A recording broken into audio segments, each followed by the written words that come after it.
What's up guys, welcome back to Seize the Speed for another video, and today we have the 2025 all-new Nissan Murano in the Platinum all-wheel drive trim. And we have already done a thorough overview of the styling of this car, so I won't be touching too much on those things. Mainly we're going to talk about the interior and how this thing drives, because we haven't been able to drive the new Murano with the 9-speed transmission. But if you want to see that video, click the link right up here somewhere, and that'll show you a little more thorough of my thoughts on what the outside of this thing looks like. That being said, this is the all-new Murano, very different looking than the previous generation. A lot of those crazy angles have dissolved into this more round and matured up design. We still have this katana that came over from almost like the Nissan Z. Pretty cool design, terminates all the way over here and creates a two-tone. So we have this blue pearl color that looks beautiful. Lots of metal flake inside from this gloss black two-tone roof. This is, as I mentioned, the Platinum model, so pretty high dollar version of the Murano. Starts in the high 40s. This car is in the 50s. We'll discuss MSRP as we're driving it here in a little bit. The wheels themselves, I mean, they look interesting, but they're a little busy for my taste. I feel like a simpler 5-spoke or 6-spoke design would have served the Murano a little bit better. The mirrors follow the same blacked out trim as the roof. Looks pretty nice. The front has also matured up a lot, and it's a lot more rounder. This is a new design language for Nissan. We're seeing this style of a separate grille going into your daytime running light, kind of like the Nissan Kicks, and these flow into the lines into the grille. Up top we have your headlights that are separated from the hood by this distinct piano black trim that has Murano embossed into it, as you can see up there. And we have the all-new grayed out Nissan hamburger down here with your front camera, and you have a sensor down there and all your parking sensors. And overall, I really am liking what I'm seeing, but we've seen what this thing looks like before. It is what is under the hood that has changed greatly. It is no longer a V6 3.5 liter engine under this hood. This is now, I believe, a 2.4 liter turbocharged 4-cylinder attached to a 9-speed Mercedes-driven automatic, and no longer a CVT transmission. And that's the meat and potatoes of this car. That's what I'm really curious about. I want to know what a Murano drives like without the CVT. So with that being said, let's go ahead and take a quick look at the interior and take this thing for a ride. Let's go. All right, so this is a pretty well optioned Nissan Murano, as I mentioned. Matter of fact, to be exact, this particular Murano will cost you $54,450. Pricey for a midsize SUV, but it is a much more improved Murano. It feels like a premium vehicle now. It doesn't really feel like a, mid-range. This feels solid. I mean, you have the dash covered with leather stitching. You have all kinds of different colors and textures, different color wood, kind of like a black textured wood trim over here. We have Murano in this piano black in the center. I like the way everything down here looks. You have your physical volume button that feels really good. These are haptic feedback, so it takes a little bit of getting used to, but at least you know when it was pushed when you're driving. So less distraction for the driver.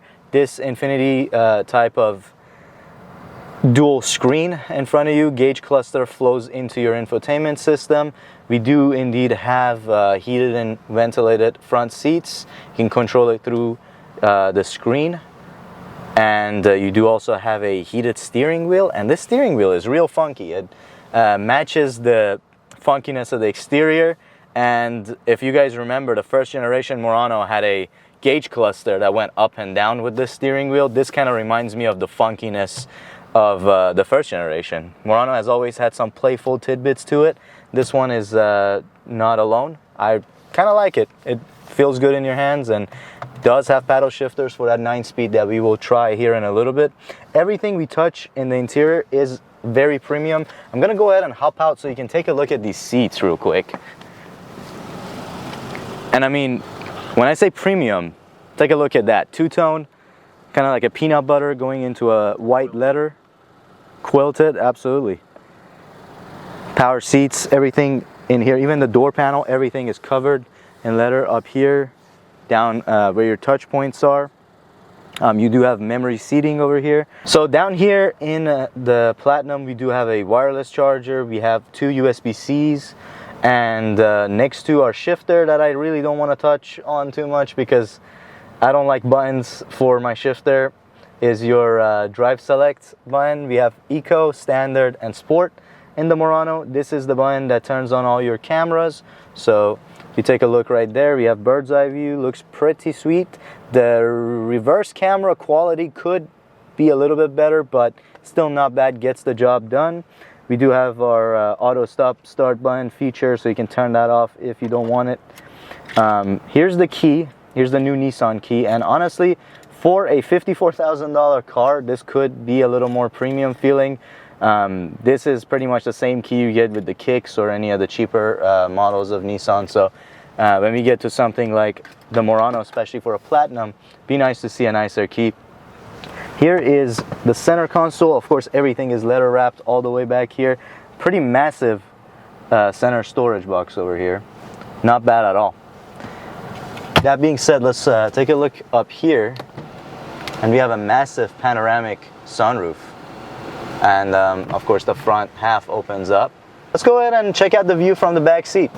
All right, the back seat of the Nissan Murano. I've sat back here in the Platinum before, but it's always good to be reminded of the new Murano's enormous back seat space. It's actually pretty huge for the size of this vehicle. You do get lots of legroom, lots of headroom, despite the fact that we do have a panoramic sunroof.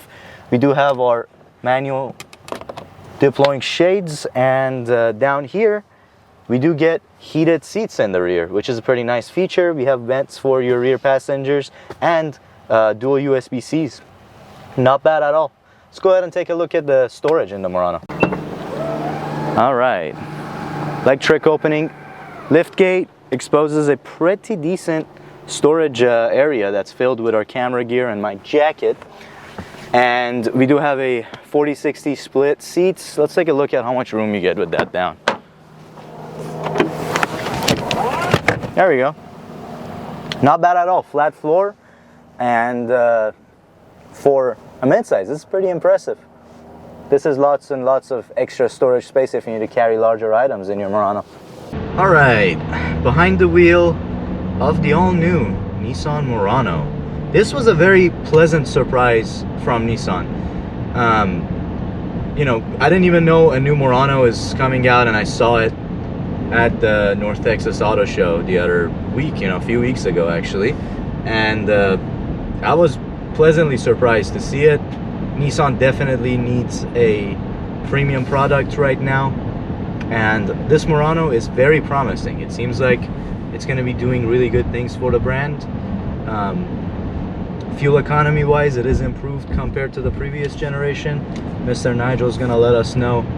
27 highway, 21 city, 23 combined. That's not bad compared to the V6. The power is down about 20 horsepower. I believe it makes 241 horsepower. Not entirely sure, honestly.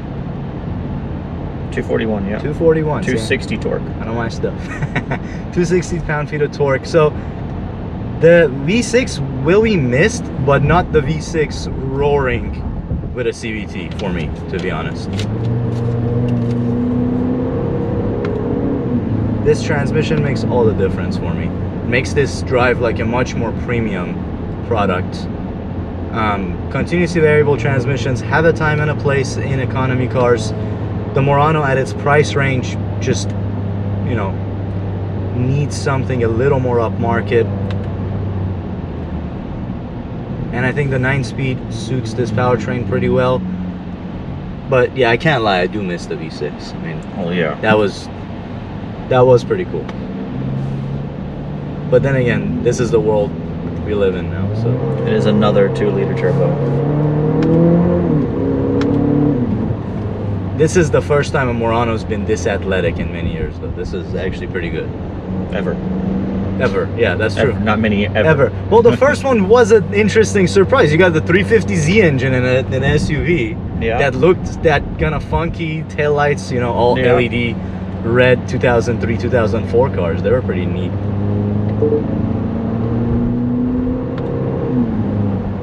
It's not bad at all.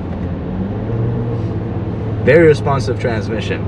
All right, so let's drive it in a different mode. Let's try standard. Put it back in automatic. And, you know, just feel it out and see how it would be as a daily driver. You got auto stop start feature, so engine shuts off at a stoplight. There's more engine noise than I would like. There is. It really, to be totally honest with you, really reminds me of the Santa Fe. This is now a Santa Fe competitor. Like a true... Except it's smaller, has less seats. The old school Santa Fe. That's true. The last, like the second, third gen Santa Fe. This would compare to the last gen Santa Fe. That's what this would go. There's the last year Murano, that white one. Yeah, it's just. It's an improvement looks wise. It looks a lot more premium. This powertrain just isn't as good sounding as a V6, and you do hear a little more of it than desired maybe in a car like this. So that's the only downside I see. Aside that, the power delivery is pretty good. The turbo 4, and I said it's a 2.4. It is a 2-liter 4-cylinder. Is not bad. I mean, it's ideal for a SUV of this caliber and for the type of use this car is going to be getting. And you could buy lower trim Nissan Muranos for somewhere in the 40s. You do not need to spend the $54,000 to equip one like this Platinum, although this is a pretty nice car. Way more premium than the last generation. Yeah, this transmission is so much better than a CVT. Even though it has less power, it actually makes the car more athletic. Yeah. And honestly, I'm not gonna lie, I was a fan of the previous generation Muranos look too. It was just a little too busy. I like that Nissan is simplifying their design with some of these cars. I do appreciate that about this particular model. So that's the Nissan Murano. That's everything I'd like to share with you guys about it. Overall, a great package starting at right around $40,000, and you can build it up like this Platinum. It is a very nice daily driver, super comfortable, lots and lots of options to be had. So if you're looking for a midsize SUV, a commuter car, let me know down in the comments, what else are you cross-shopping a Murano with? Do you think the new Murano has improved enough to get your eyes? Or would you go for something maybe like a Toyota Crown Signia? And if you didn't know there was a new Murano out, like us, a few weeks ago, maybe you'll look at it now. Yeah, it's actually up there. It is a very big contender. I can't deny that. It's a very good effort by Nissan. I hope that they start incorporating this transmission instead of CVT in a lot more cars. And as a Nissan fan, I really like the brand to do good things. We do like the enthusiast mindset that we're gonna hopefully see more and more of. And so if you enjoyed this video, smash that thumbs up button, subscribe for more reviews like this one to come. Have a great day. Peace out, and I'm out.